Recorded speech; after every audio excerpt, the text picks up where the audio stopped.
पिछले एपिसोड में हमने देखा कि सम्राट सबको घर भेज देता है। वो खुद सुहानी के पास रुक जाता है। बेबी आराम से अपने पालने में सो रही थी। वो सुहानी के पास जाता है और बेहद प्यार से उसका माथा चूमते हुए बोला, थैंक यू मुझे अपने जैसे लिटिल स्वीट सुहानी देने के लिए। पर मेरे लिटिल सम्राट का क्या? सुहानी अपनी बड़ी बड़ी आंखों को मटकाते हुए बोलती है। सम्राट उसे छेड़ते हुए बोला, वो दूसरी बार मिसेस सूर्यवंशी। ये कहते हुए वो उसकी तरफ देखकर अपनी एक आंख दबा देता है। सुहानी हल्का सा उसके सीने पर मारते हुए बोली, बेशर्म कहीं के। सम्राट उसके गाल को खींचते हुए बोला, अब जैसा भी हूँ तुम्हारा ही हूँ। अच्छा तुम आराम करो, मैं डॉक्टर से मिलकर आता हूँ। इतना कहकर वो वहां से चला जाता है। सुहानी आराम करने लगती है। सम्राट डॉक्टर के कैबिन में जा रहा था। ठीक उसी वक्त वहां उसे अनुराधा और राघव दिखाई देते हैं। सम्राट दोनों को देखकर हैरान रह जाता है। यही हाल अनुराधा और राघव का होता है। वो खुशी खुशी एक दूसरे से मिलते हैं। कैसी हो अनुराधा? सम्राट उसके पास जाते हुए बोलता है। अनुराधा राघव का हाथ पकड़ रखी थी। वो उसे और भी कस कर पकड़ते हुए बोली, बहुत खुश हूँ। सम्राट देख पा रहा था कि अनुराधा अपनी जिंदगी में बहुत खुश है। सम्राट भी उसके लिए बहुत खुश था। अच्छा, पर तुम यहाँ कैसे? ठीक तो हो ना?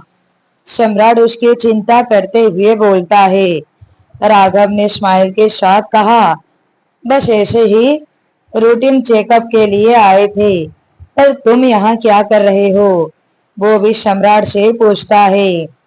सम्राट ने मुस्कुराते हुए कहा, आओ तुम दोनों को कुछ दिखाता हूँ।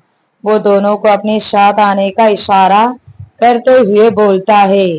अनुराधा और राघव एक दूसरे की तरफ देखते हैं। फिर वो भी सम्राट के साथ चल देते हैं। सम्राट सुहानी के पास आता है। देखो तो सुहानी, कौन आया है? इतने में राघव और अनुराधा अंदर आते हैं। सुहानी अनुराधा को देखते ही एक बड़ी सी मुस्कुराहट उसके होठों पर तैर जाती है। अनुराधा की नजर सुहानी पर पड़ती है, फिर उसके पास सो रहे बच्चे पर। वो तुरंत समझ जाती है। खुशी खुशी जाकर सुहानी को बधाई देती है। राघव सम्राट को बधाई देता है। अनुराधा बच्चे को अपनी गोद में ले लेती है और अपने सीने से लगा लेती है। ऐसा करते हुए उसके चेहरे पर एक अलग ही खुशी थी, जो किसी से भी नहीं छिपी थी। अनुराधा को देखकर सुहानी ने पूछा, अनुराधा तुम यहाँ कैसे? अनुराधा ने मुस्कुराकर अपना सिर नीचे झुका दिया। सुहानी को ये समझने में देर नहीं लगी कि अनुराधा भी प्रेग्नेंट है और वो चेकअप करने के लिए ही यहाँ आई होगी। अनुराधा के लिए सुहानी सच में दिल से बहुत खुश थी। अनुराधा सुहानी की तरफ देखकर बोली, प्यारी सी बच्ची है, बिल्कुल तुम्हारा दूसरा रूप है। क्या नाम रखा है इस प्यारी सी डाल का? सुहानी उसका हाथ अपने हाथ में लेकर बोली, मैं चाहती हूँ कि इसका नाम तुम रखो। सच में? अनुराधा खुशी खुशी उससे पूछती है। सुहानी पलके झपकाकर उसे हाँ में इशारा करती है। अनुराधा सम्राट की तरफ देखती है और सम्राट को अपने पास आने का इशारा करती है। सम्राट उसके पास आता है। ये तुम दोनों की बेरा है। तुम दोनों हमेशा ऐसे ही साथ रहना, बहुत खुश रहना। सम्राट और सुहानी को भी बीरा नाम बहुत पसंद आता है। इसके बाद बीरा को राघव अपने गोद में ले लेता है और उसके साथ खेलने लगता है। सुहानी अनुराधा को मुस्कुराते हुए देखती है और कहती है, अब बस इंतजार है तुम्हारे बच्चे का। ये सुनकर अनुराधा का चेहरा कुछ गंभीर हो जाता है। ये देखकर सुहानी सम्राट को देखती है, मानो पूछ रही हो, क्या मैंने कुछ गलत पूछ लिया। दोनों को इस तरह से देखकर राघव समझ जाता है और कहता है, वो एक्चुअली डॉक्टर ने कहा है कि मिसकैरेज का खतरा ज्यादा है। अनुराधा भी उन्हें सारी बात बता देती है कि कैसे गलत दवाइयां खाने की वजह से, उसके साइड इफेक्ट से ये सब तकलीफ हो रही है। ये सुनकर सम्राट को बहुत अफसोस होता है, क्योंकि वो जानता है कि इन सब का जिम्मेदार रघुवीर है। सम्राट अनुराधा के पास जाकर अपने दोनों हाथ जोड़ते हुए बोला, मुझे माफ कर दो अनुराधा, तुम्हारी इस हालत का जिम्मेदार कहीं ना कहीं मैं भी हूँ। ये तुम क्या कह रहे हो सम्राट, मतलब क्या है तुम्हारा। अनुराधा लगभग चौंकते हुए बोलती है। सम्राट उसे सारी बात बता देता है कि उसे मारने की कोशिश करने वाला और गलत दवाइयां देने वाला कोई और नहीं बल्कि रघुवीर ही है। ना मैं तुम्हारी जिंदगी में आता और ना ही तुम्हारे साथ ये सब होता। सम्राट उसे बेबसी से देखते हुए बोलता है। दो पल के लिए तो वहां बिल्कुल खामोशी छा जाती है। सम्राट अपनी नजरें झुकाकर अनुराधा के सामने खड़ा था। अनुराधा उसकी तरफ देखती है, गहरी सांस लेकर बोली, अपने मन पर कोई बोझ मत रखो सम्राट, ये मेरी किस्मत में लिखी होगी इसलिए हुआ, इसमें किसी का कोई दोष नहीं। तुम्हारी जिंदगी में खुशियां आई है, इन खुशियों को जियो और जो बीत गया उसे भूल जाओ। कितनी सरलता से अनुराधा ने सम्राट के दिल के बोझ को कम कर दिया था, पर सम्राट खुद को उसका गुनहगार मानता था। सुहानी अनुराधा को अपने गले से लगाते हुए बोली, तुम बहुत अच्छी हो अनुराधा, बहुत अच्छी। तुम देखना, अच्छे लोगों के साथ भगवान कभी बुरा नहीं करते। बहुत ही जल्द तुम्हारी झोली में भी खुशियां जरूर आएगी, ये मेरा विश्वास है, मेरा भरोसा है। अनुराधा की आंखों में नमी तैर जाती है। मेरी जिंदगी तो भगवान ने पहले से ही खुशियों से भर दी है। मुझे राघव जैसा पति दे दिया, सिया जैसी प्यारी बेटी दी, मुझे किसी से कोई शिकायत नहीं। अनुराधा मुस्कुराते हुए बोलती है। इसके बाद सम्राट उन दोनों का मुंह मीठा करवाता है। कुछ देर बातें करने के बाद वो दोनों वहां से चले जाते हैं। 2-4 दिन यूं ही बीत जाते हैं। सुहानी आज बीरा के साथ घर आ रही थी। पूरा सूर्यवंशी हाउस फूलों से सजाया गया था और घर में पूजा रखी गई थी बीरा के स्वागत के लिए। रघुवीर के पास उनकी पल पल की खबर पहुंच रही थी और वो इन खुशियों को मिस कर रहा था, पर अपना वजूद तो उसने खुद ही गवा दिया था। जिस रघुवीर के बिना सूर्यवंशी घर में पत्ता तक नहीं हिलता था, आज उसके बिना सारे काम हो रहे हैं और वो अकेला तड़प रहा है। यहाँ सम्राट सुहानी को और अपने बीरा को लेकर घर लेकर आता है। आराधना जी तीनों की आरती उतारती है। कुछ देर के बाद पूजा शुरू हो जाती है। लगभग 1 महीना बीत चुका था। विराट की भी शादी तय कर दी गई थी, उसके पसंद की लड़की के साथ। ज्यादा तो नहीं, बस घर घर के लोग थे और कुछ खास रिश्तेदार थे जो इस शादी में इनवाइटेड थे। नन्ही सी बीरा अब 1 महीने की हो गई थी।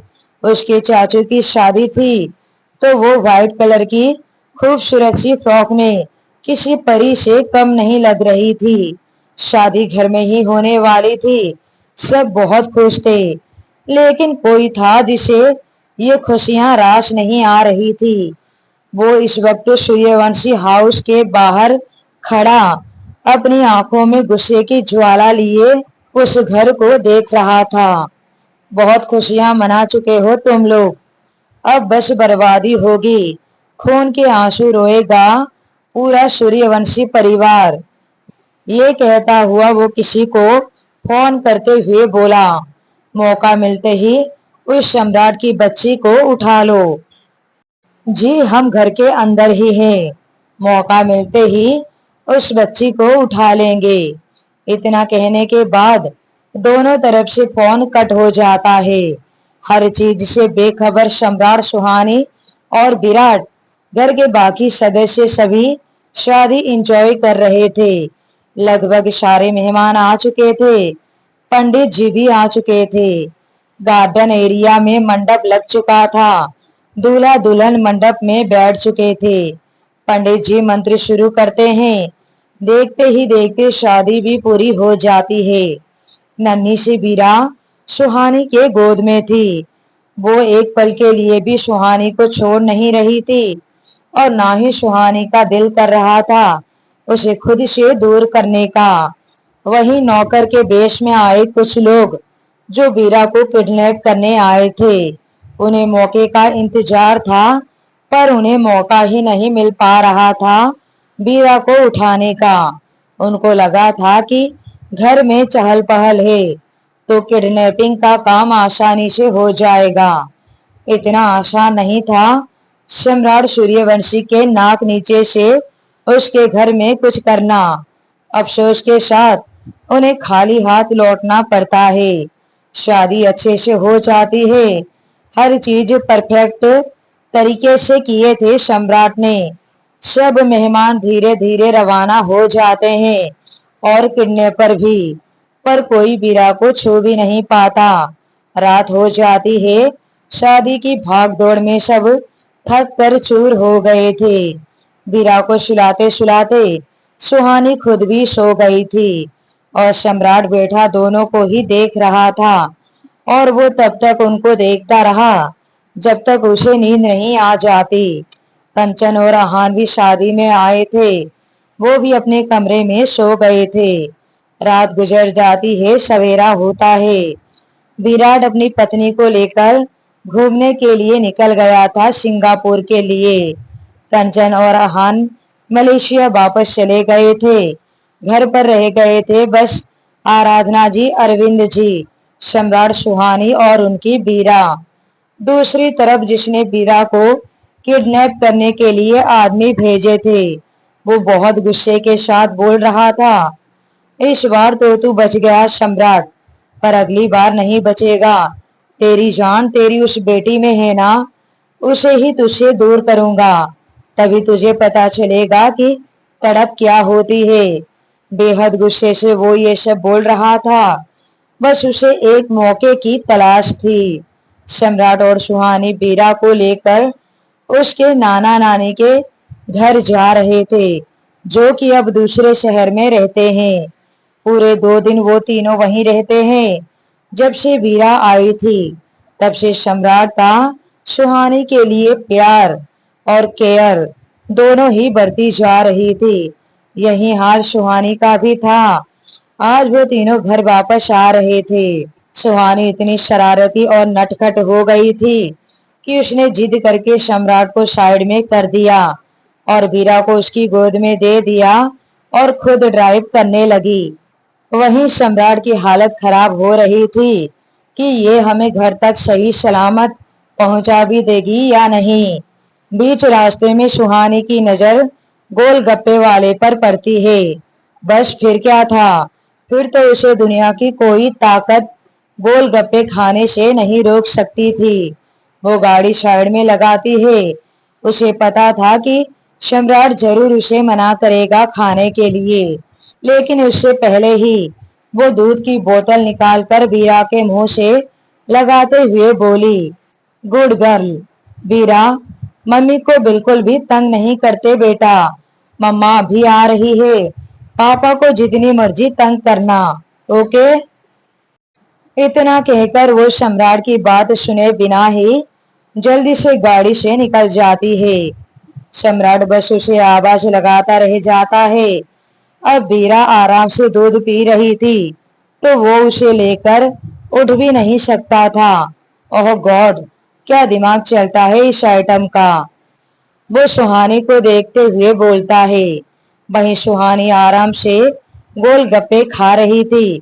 और सम्राट उसे गाड़ी के अंदर बैठा देख रहा था।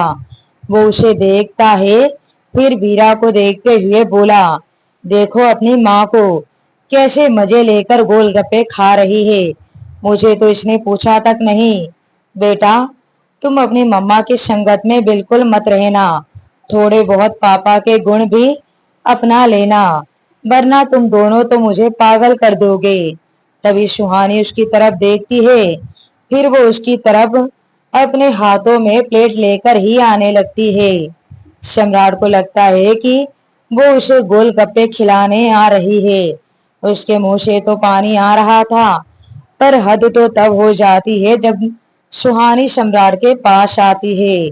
वो उसे लगभग डांटते हुए बोली, मुझे कभी नहीं देखा है क्या तुमने, या कभी गोलगप्पे नहीं देखे हैं?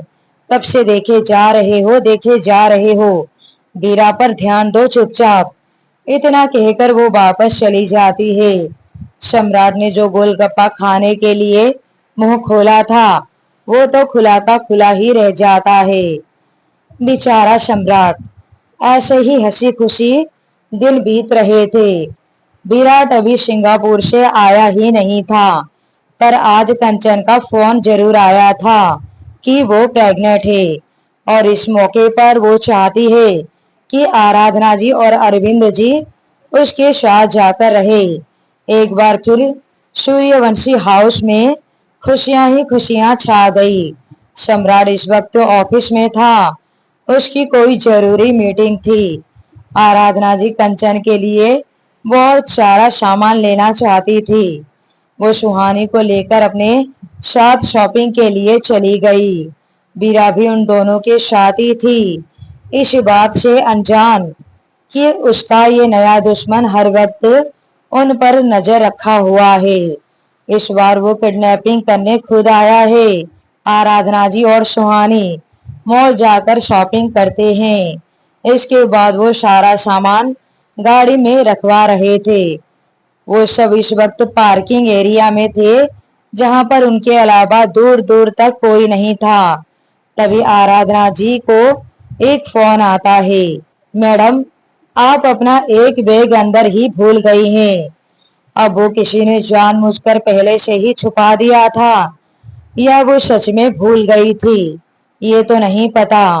आराधना जी सुहानी की तरफ देखते हुए बोली, तुम यहीं रुको, वीरा के साथ मैं जाकर बैग लेकर आती हूँ।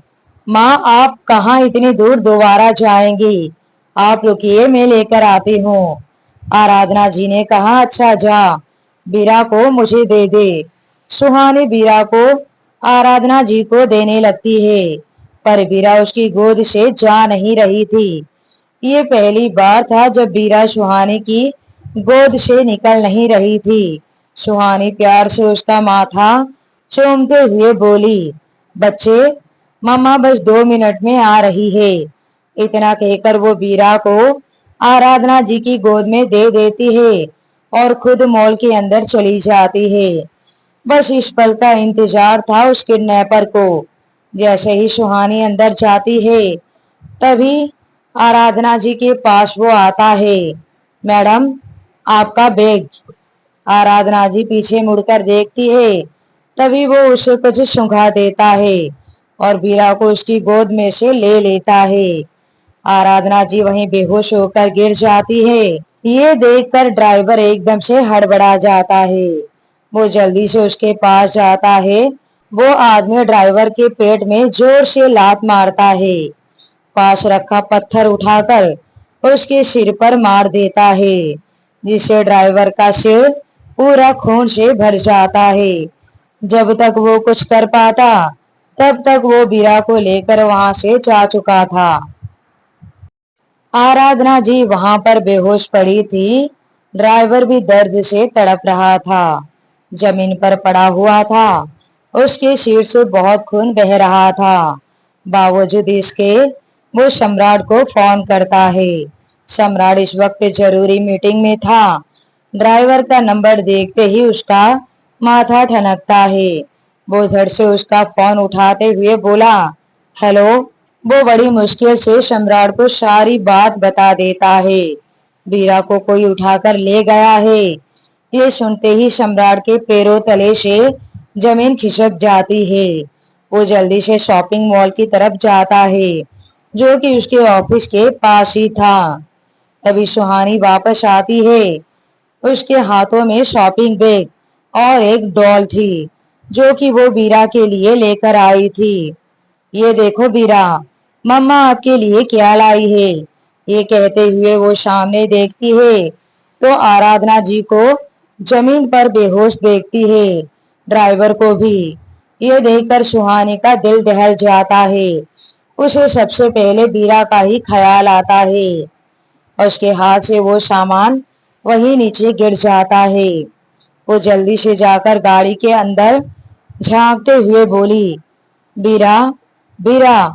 पर बीरा तो वहां थी ही नहीं। बीरा को वहां न पाकर सुहानी की हालत खराब हो रही थी, जैसे उसकी जान ही ना हो उसके शरीर में। वो जल्दी से आराधना जी के पास आती है।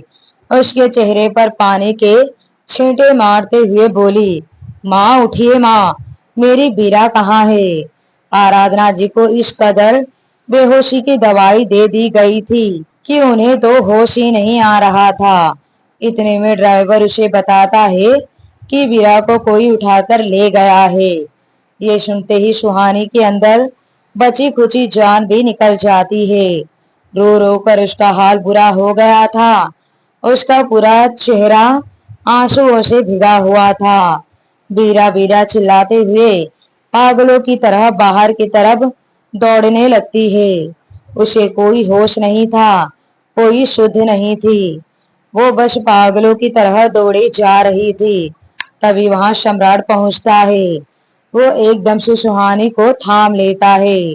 सुहानी उसके सीने से लग जाती है और उसकी हालत देखकर सम्राट भी काम गया था। सुहानी उसकी तरफ देखते हुए बोली, बीरा, मेरी बीरा, मेरी बीरा को कोई ले गया है सम्राट, मेरी बीरा को ले गया है। ये कहते हुए वो उसके सीने से लगकर बेतहाशा रोने लगती है। मुझे मेरी बीरा चाहिए सम्राट, मुझे मेरी बीरा चाहिए। वो उसके शर्त को कसकर पकड़ते हुए बोलती है। सम्राट सब कुछ बर्दाश्त कर सकता था, पर सुहानी की आंखों में आंसू नहीं। और बीरा, वो तो उसकी जान थी। वो अपने हाथों की मुट्ठी कसते हुए बोला, रघुवीर सूर्यवंशी, इस बार तो तुमने हद ही कर दी। ये कहते हुए उसकी आंखों में भयानक गुस्सा उतर जाता है, इतना भयानक कि जिसने भी उसकी बीरा को हाथ लगाया होगा उसका जलना तो तय है। सुहानी अभी भी उसके सीने से लगी बेतहाशा रोए जा रही थी। रो रो कर उसका बुरा हाल हो गया था। सम्राट उसको शांत करते हुए बोला, बीरा मिल जाएगी सुहानी। मैं जानता हूँ कि ये सब किसने किया होगा, चलो मेरे साथ।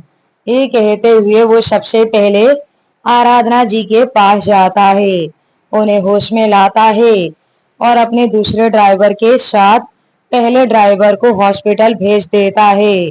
उसके बाद वो चला जाता है सीधा रघुवीर सूर्यवंशी के पास। आराधना जी और सुहानी भी उसके साथ थे और अरविंद जी को भी ये बात पता चल गई थी, तो वो भी वहीं आ रहे थे। कुछ देर में सब वहां पहुंच गए थे। गुस्से से भरा हुआ सम्राट अंदर जाता है और चिल्लाते हुए बोला, रघुवीर सूर्यवंशी बाहर आओ। सुहानी अभी भी रो रही थी और आराधना जी उसे संभाल रही थी। सम्राट की आवाज सुनकर रघुवीर एकदम से चौंक जाता है। वो तुरंत अपना चश्मा साफ करते हुए अपने कमरे से बाहर आता है। सामने पूरा परिवार देखकर वो हैरान रह जाता है। तुम सब यहाँ? बड़ी मुश्किल से वो इतना ही बोल पाया था। सम्राट बेहद नफरत से बोला, मुझे लगा था कि आपको अपनी गलती का एहसास हो गया होगा, अपने करनी पर पछतावा होगा, परिवार की अहमियत समझ में आ चुकी होगी, दौलत का नशा आपकी आंखों से उतरी होगी। पर नहीं, गलत था मैं, मिस्टर सूर्यवंशी।